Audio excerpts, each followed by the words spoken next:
2016 SSC মামলায় waiting লিস্টে থাকা প্রার্থীদেরও ইন্টারভিউ নেওয়ার নির্দেশ দিল কলকাতা হাইকোর্ট। মামলাকারী চাকরি প্রার্থীদের ইন্টারভিউ নেওয়ার নির্দেশ স্কুল সার্ভিস কমিশনকে দিল কলকাতা হাইকোর্ট। এই কথা আজকে জানিয়েছেন, এই নির্দেশ দিয়েছেন বিচারপতি অমৃতা সিনহা।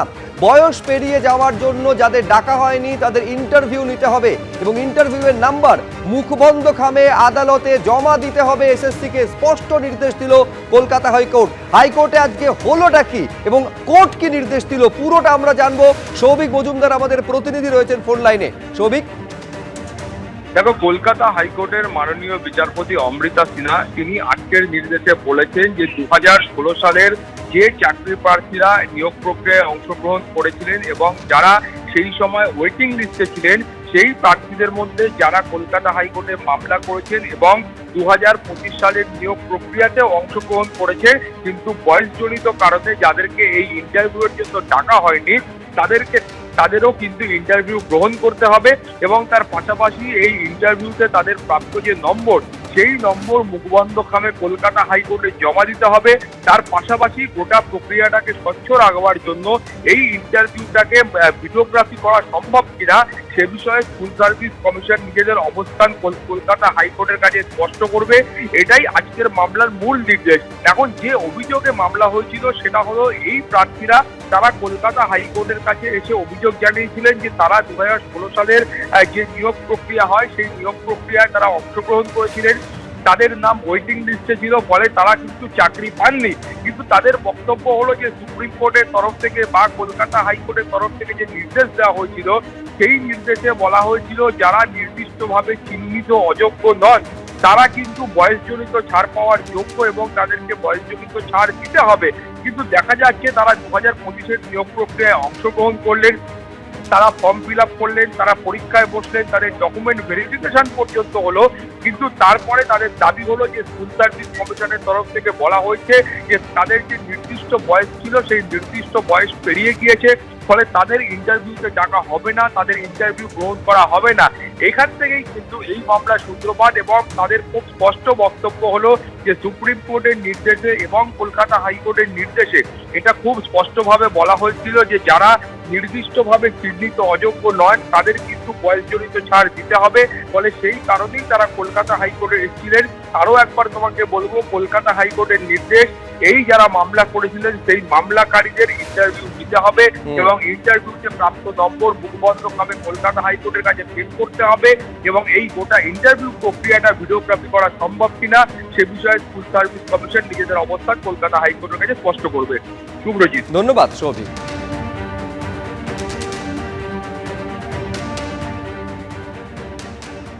আনটেন্টেড ক্যান্ডিডেটদের এবার তারা নতুন সিলেকশন প্রসেসে বসেছিল, তারা ফর্ম ফিল আপ করেছিল, তারপর ফর্ম ফিল আপ করার পরে তারা পরীক্ষায় বসেছিল, তারপরে তাদের নাম অ্যাপিয়ার হয়েছে, তারা ডকুমেন্ট ভেরিফিকেশন করেছে। আফটার ডকুমেন্ট ভেরিফিকেশন তাদের নাম রিজেক্ট করেছে এই বলে যে তারা এজ বার হয়ে গেছে, ডিউ টু এজ বার তারা এই নতুন সিলেকশন প্রসেসে কনসিডার্ড হবে না।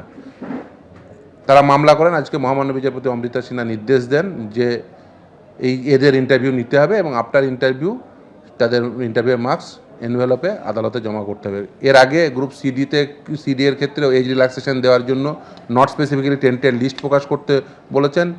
নবম দশম এবং একাদশ দ্বাদশের জন্য বললেন যারা এজবার যারা পিটিশন করেছিলেন সেই পিটিশনারদের ইন্টারভিউ নিতে হবে এবং ইন্টারভিউয়ের পরে সেটা আদালতে জমা দেবে। তারপরে এই মামলার ফেটের উপরে নির্ভর করবে এবং তারা নিশ্চিতভাবেই যদি সাকসিড হন, যদি লাস্ট কাট অফের থেকে বেশি পান তাহলে তারা পরবর্তীতে নিয়োগও পাবেন।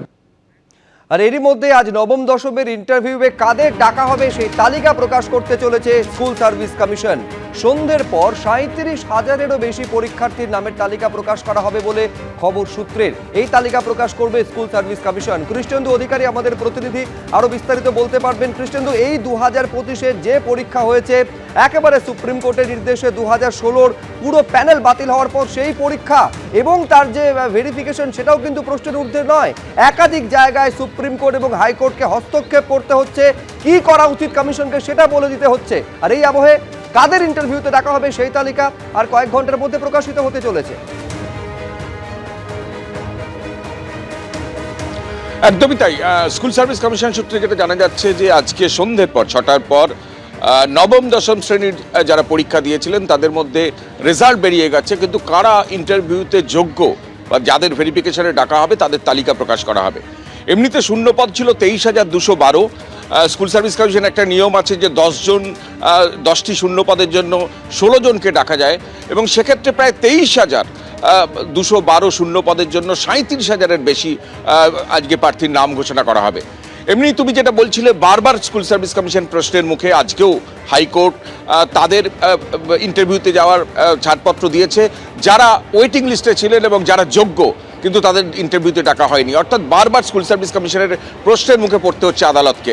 সেই প্রেক্ষাপটই আজকে নবম দশম শ্রেণীর তালিকা প্রকাশিত হবে, এবং ইতিমধ্যে তুমি জানো যে 11-12-এর তালিকা প্রকাশিত হয়েছে এবং সেখানে ইন্টারভিউ পর্ব চলছে। এখনও 29টা বিষয়ে ইন্টারভিউ বাকি আছে, কিন্তু নবম দশম শ্রেণীর আজকের এই তালিকা প্রকাশ পেলে একটা বিষয় আজকে হয়তো স্পষ্ট হবে আজকে রাতের পর থেকে, যে কারা যোগ্য, যারা রাস্তায় বসেছিলেন, যারা আন্দোলন করলেন, যারা দুর্নীতির জেরে চাকরি হারিয়ে চোখের জল ফেললেন, তাদের কতজন এই চাকরিতে তারা বহাল থাকবেন।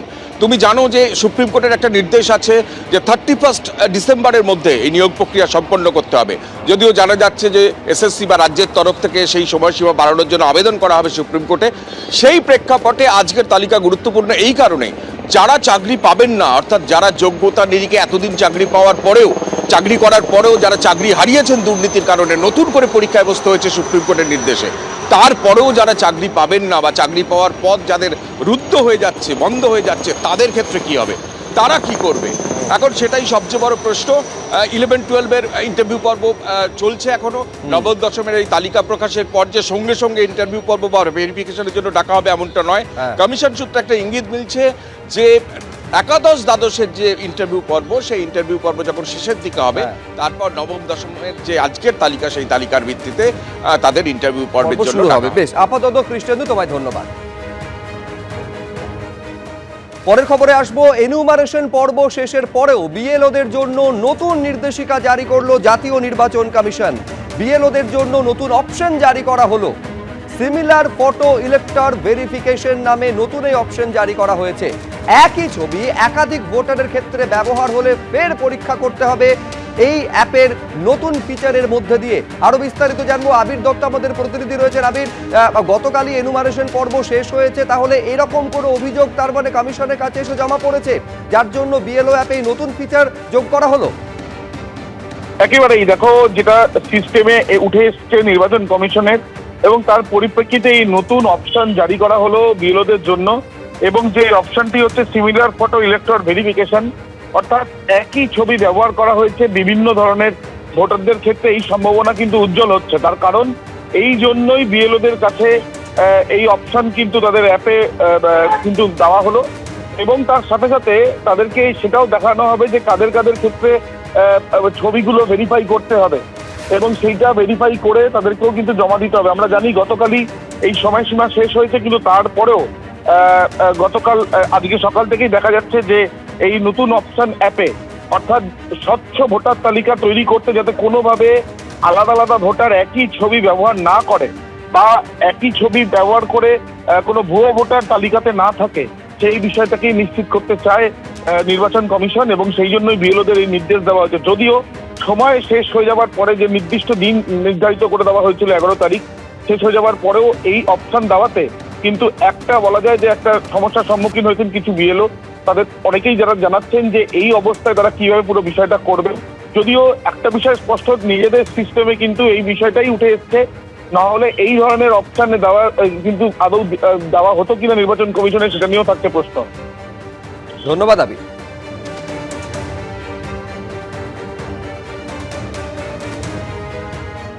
এটাকে 11তম সংযোজন আমরা বলবো অপশানের ক্ষেত্রে।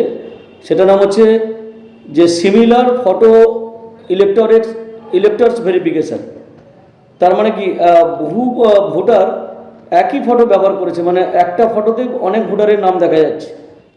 তার মানে এর মধ্যে একটা জালিয়াতি আছে, এটা পরিষ্কার বোঝা যাচ্ছে। কিন্তু প্রশ্নটা হচ্ছে যে যেদিন এনুমারেশন পর্ব শেষ হয়ে গেল তার পরদিন সকাল থেকে কেন এটা দেখা যাচ্ছে? এটা তো একটা অবাক করা ব্যাপার। বিএলওরা সবাই, যারা বিশেষ করে শিক্ষক শিক্ষিকা, তারা সবাই স্কুলে যাবেন, তাদের রেগুলার কাজে জয়েন করতে হবে। সেই জায়গায় দাঁড়িয়ে আজকে যদি এই আপডেট দেওয়া হয় এবং আজকেও যদি আবার কাজ করতে বলা হয়, সেটা তো অত্যন্ত অন্যায় ব্যাপার বলে মনে করছি।